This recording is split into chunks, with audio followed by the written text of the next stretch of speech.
Partida para análise em estúdio com o Coronel Eduardo Caetano Sousa e José Francisco Apavia. Boa noite aos dois e bem-vindos. Bom, começo por si, Coronel. Ontem já aqui falamos da questão das negociações que vão decorrer já na próxima semana, mas queria destacar aqui aquilo que foi dito por Dmitry Peskov, que disse que foi a Rússia que levou a Ucrânia para a procura de uma solução diplomática. Que credibilidade é que tem esta declaração à luz do contexto atual do conflito? Boa noite, Bruna. Boa noite, professor. Cumprimento os nossos telespectadores. Não, quem faz parte da narrativa de Peskov, da narrativa russa, é normal que esse tipo de discurso surja. Zelensky também já tinha tido um discurso anterior, dizendo que os Estados Unidos estavam prontos para negociar. A Europa, enfim, não é chamada para a mesa, mas faria os possíveis, mas os únicos que não estavam era a Rússia. E, portanto, ele disse precisamente o contrário. O certo é que, na verdade, quem os chama para a mesa é só os Estados Unidos. Portanto, quem põe a mesa e quem chama para a mesa é os Estados Unidos. Quem é convidado para lá estar depende também dos Estados Unidos. A Europa nem sequer é convidada para estar à mesa das negociações. E, portanto, o que estamos a falar são de narrativas normais e aplicar, e, portanto, desvalorizamos de certa maneira. Aqui o que interessa é que é preciso realmente fazer reuniões, é preciso avançar. A situação entre a Ucrânia e a Rússia já se arrasta há tempo demasiado e é preciso olhar agora para aquilo, Bruna, que foram a importância dos discursos de hoje, que passou agora também, e que tem a ver com isto, porque tem a ver com a Europa. Mark Rutte, o secretário-geral da NATO, falou, a peça foi muito clara, e falou que a Europa, os países da NATO, os muitos países da NATO, da Europa que pertencem à NATO, estão numa mudança de mentalidade, mudança de atitude. O pensamento europeu hoje é diferente daquilo que era noutras reuniões em que ele teve desde 2010 na NATO e que assistiu. E, portanto, a Europa percebe o perigo. Por isso, uma defesa muito mais forte. É a necessidade de uma Europa que perceba a realidade onde está inserida, as dificuldades, as ameaças, e tenha uma capacidade de resposta a essa situação. E isso contribui também para as negociações, porque as negociações não são mais do que fazer pressão, em que um tenta pressionar o outro. É isso que consta nas negociações. E depois há um mediador. E, portanto, é a Rússia a tentar pressionar a Ucrânia para ganhar aquilo que representa o seu interesse expansionista, e a Ucrânia a procurar defender-se e tirar o mais possível de vantagens para si. E depois, só para terminar, o outro discurso muito importante, que é do representante americano da NATO, que estavam os ministros da Defesa e devia estar também nos Estados Unidos, mas não estava. Estava o assessor de Pete Hegseth, Elbridge Colby, que representou os Estados Unidos, mas também disse aquilo que os Estados Unidos sempre disseram. Eles disseram que não vão sair da Europa nem na NATO, continuam fortes na aliança, mas vão diminuir, vão fazer uma retração dos seus efetivos, que são cerca de 85 mil na Europa, e que os Estados Unidos vão retrair. Porque a responsabilidade da defesa do espaço europeu é dos europeus. E eles têm que chegar à frente. E cá está a nova mentalidade. Os europeus têm que deixar de ter forças armadas e espírito de defesa no sentido de uma organização de paz, de missões de paz, para pensar a ter missões de combate ou de guerra. E, portanto, os europeus têm que assumir esta responsabilidade. Isto dizem os americanos. E é um pouco verdade. Aqui é um paradoxo. Passámos anos e anos e anos a dizer que a Europa, vivia um pouco às custas dos Estados Unidos, não podia fazer mais nada, porque os Estados Unidos é que assumiam. De repente, para nós fazermos, tem que ser os Estados Unidos a dizer para a Europa fazer. Portanto, não é os europeus a dizer que querem fazer, mas é os Estados Unidos, nós vamos sair para que os europeus façam. E, portanto, este paradoxo, estas realidades, justificam também o que Peskov disse e outras narrativas que a gente vai ouvindo. E a José Francisco Apavia, olhando para aquilo que foi o encontro hoje entre os líderes europeus, Mark Rutte, como dizia o Coronel, destaca que esta é diferente de qualquer outra reunião da NATO. O que é que mudou? Bom, boa noite, antes de mais, para ambos e também lá para casa. Eu gostaria de dizer que algo mudou, mas sinceramente não tenho esse otimismo que parece que o Sr. Coronel aqui traz para cima da mesa. Há de facto essa vontade e há pelo menos um discurso diferente. Agora, se ele depois é consubstanciado em factos, isso é outra história completamente diferente. O que há é que, de facto, a Europa teve um choque brutal com a realidade, com esta questão da Groenlândia e com a questão deste afastamento todo dos Estados Unidos face aos países europeus, a própria o pôr em causa a questão do artigo 5º da NATO e, portanto, algumas ideias que não são novas, porque elas já existiam. Repara, os franceses eram os campeões dessa ideia, da ideia da autonomia estratégica europeia. Os franceses falaram sempre nisso. Aliás, por alguma razão, eles continuam a ser aqueles que têm a sua force de frappe, ou seja, a sua força nuclear independente, completamente independente, aliás, dos Estados Unidos da América, coisa que não acontece, por exemplo, com a força nuclear da Grã-Bretanha, que depende dos Estados Unidos da América. E, portanto, diria que é preciso um longo caminho a percorrer para que, de facto, a Europa, digamos, a União Europeia consiga, de facto, realmente tornar-se independente, ou pelo menos mais autónoma dos Estados Unidos da América.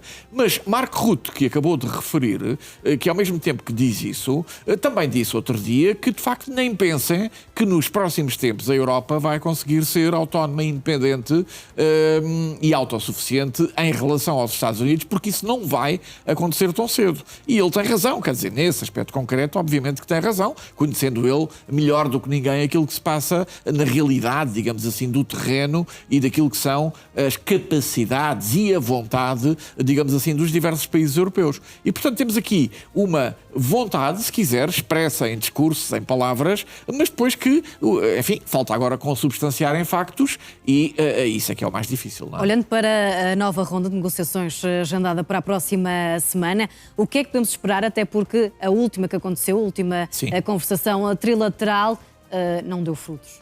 Apenas uma troca de prisioneiros. Mais uma. Tinha-se grande expectativa dessa reunião, porque, como aliás acabou de dizer, e muito bem, foi a primeira trilateral, ou seja, em que estiveram ucranianos, russos e americanos na mesma sala, em Abu Dhabi, nos Emirados Árabes Unidos. Mas o que é facto é que ela não deu em nada. Ou, aliás, peço desculpa, deu na troca de prisioneiros, coisa que, aliás, também já tinha acontecido noutro formato, em Istambul, dessa vez com a mediação dos turcos. E, portanto, do ponto de vista daqueles que foram trocados, obviamente que isso foi positivo, mas não foi nada mais do que isso. E de tal modo que houve aqui um hiato significativo entre essa reunião, que já foi há algum tempo, e a marcação da próxima, que acabou de referir, mas ninguém está muito otimista relativamente aos resultados concretos, palpáveis, avanços, se quiser, significativos, que possam sair dessa reunião. Porquê? Porque está tudo, no fundo, dependente daquilo que acontece no terreno. Porque, no fundo, as coisas jogam-se no terreno. E se houver um avanço russo de surpresa, que consiga, por exemplo, conquistar os tais 15% ou 20% que restam do Donbass, isso seria, obviamente, digamos, completamente diferente. Não havendo, e as coisas mantendo-se mais ou menos como estão até agora, e que já se mantêm assim, aliás, há bastante tempo, também não se prevê que na mesa das negociações alguma coisa avance, sem que, de facto, no terreno também alguma coisa avance. E Cornélio Eduardo Caetano de Sousa, olhando agora para o Médio Oriente, ontem... Posso só acabar antes de passar ao Médio Oriente? Só para dar uma... Só porque convém também dizer, os aliados da Ucrânia, isto é importante, comprometeram-se no esforço de apoio à Ucrânia este ano em participar com 35 mil milhões de dólares. Portanto, há aqui um esforço importante que apoia a Ucrânia e contraria aquilo que é a Rússia. E também dizer que o que se vai discutir entre a Ucrânia e a Rússia é a parte que é mais difícil. Eu julgo que é isso que vai ser o tema. É começar a entrar na discussão do território, do terreno, daquilo que o que têm, o que estão conquistados, o que querem, o que podem querer.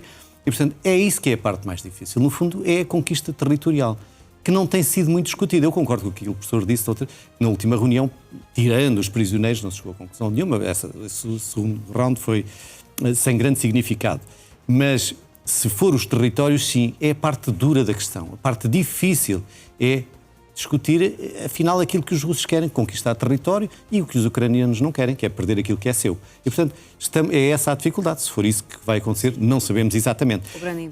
E também dizer que esta estratégia americana de sair da Europa, não saindo totalmente, mantendo-se aliada à NATO, não é só para a Europa, ou seja, não há aqui uma vingança europeia. Ela é aplicada também na Coreia do Sul, é aplicada no Japão, ou seja, a Coreia do Sul tem que fazer mais para se defender da Coreia do Norte, não ser só os Estados Unidos, o Japão tem que fazer mais para a sua defesa. Enfim, esta é a estratégia geral dos Estados Unidos que se aplica necessariamente à Europa.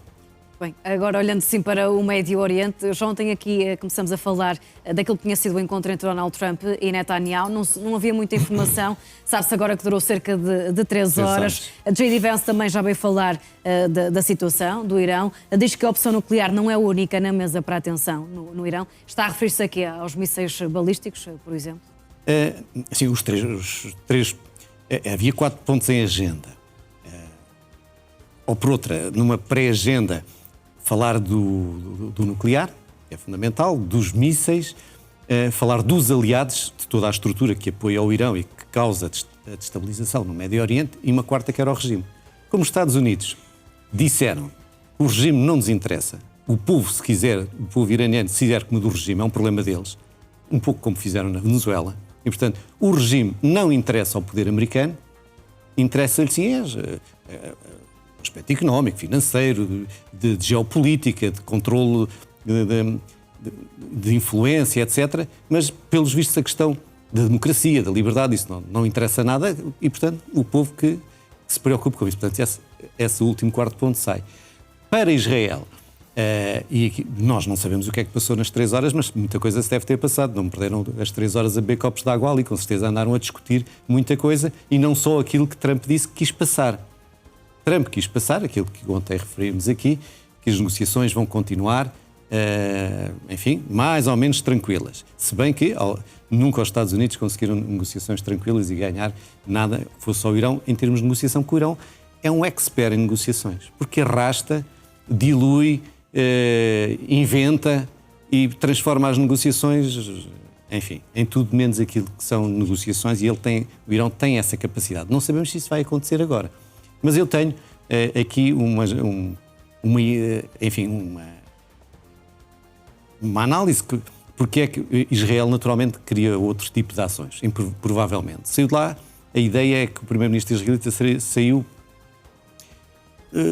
meio convencido, mas duvidoso. Ele depois também disse, não, se correr bem as negociações, enfim, eu também saio satisfeito, mas eu não estou tão otimista. Um pouco como a professora estava-me a dizer que eu não estava otimista. Agora o Netanyahu também não estava muito otimista. Eu penso, voltando que os Estados Unidos têm uma estratégia muito própria para o Irão, naturalmente, têm estratégias próprias para todo lado, mas também têm ali. E há aqui um grande acontecimento que os Estados Unidos querem que corra bem. É o Conselho de Paz. Vai reunir no dia 19 de fevereiro, vai levar mais de 20 países, os países árabes. Os Estados Unidos querem manter o apoio dos países árabes todos, da Arábia Saudita, dos Emirados, do Kuwait, todos à sua volta, ou por outra, na sua traseira e não à sua volta. E com esse Conselho de Paz, que é o Conselho de Paz para Gaza, não esquecer, ele reúne todos os seus aliados e só não reúne os países ocidentais, uma parte significativa. E com isso enfraquece o Irão, porque o Irão está completamente isolado. Tudo que é Médio Oriente e muçulmano e na Ásia também está do lado de Trump. E se houvesse agora uma guerra ou um ataque dos Estados Unidos, isso ia quebrar essa lealdade, ia quebrar que o Médio Oriente iria ficar numa situação muito confusa. E Trump não quer isso. Trump quer os seus aliados, quer manter os seus negócios, quer manter as suas relações com todos os países. E, ao mesmo tempo, está a isolar, está a cercar o Irão e vai criando uma tenagem muito maior no Irão, sem o atacar, um pouco como fez na Venezuela. E como está a fazer na Venezuela e como está a fazer em Cuba. Portanto, vai cercando, até o regime praticamente cair ou estar nas mãos dos Estados Unidos e acontecer como na Venezuela, que o secretário de Estado da Energia apresentou-se agora, desceu do avião na Venezuela, como se estivesse num Estado norte-americano e é recebido pela suposta Presidente da Venezuela, que enfim ainda não sabemos como é que ela gera aquilo. E portanto, pode haver esta estratégia. Eu penso que esta será a realidade dos Estados Unidos neste novo posicionamento. José Francisco Pavia acredita que esta janela temporal, portanto, do Conselho de Paz, que é já na próxima semana, poderá aqui manter ainda os Estados Unidos não avançarem com este ataque? A mobilização está a acontecer, mas poderão esperar por este Conselho de Paz?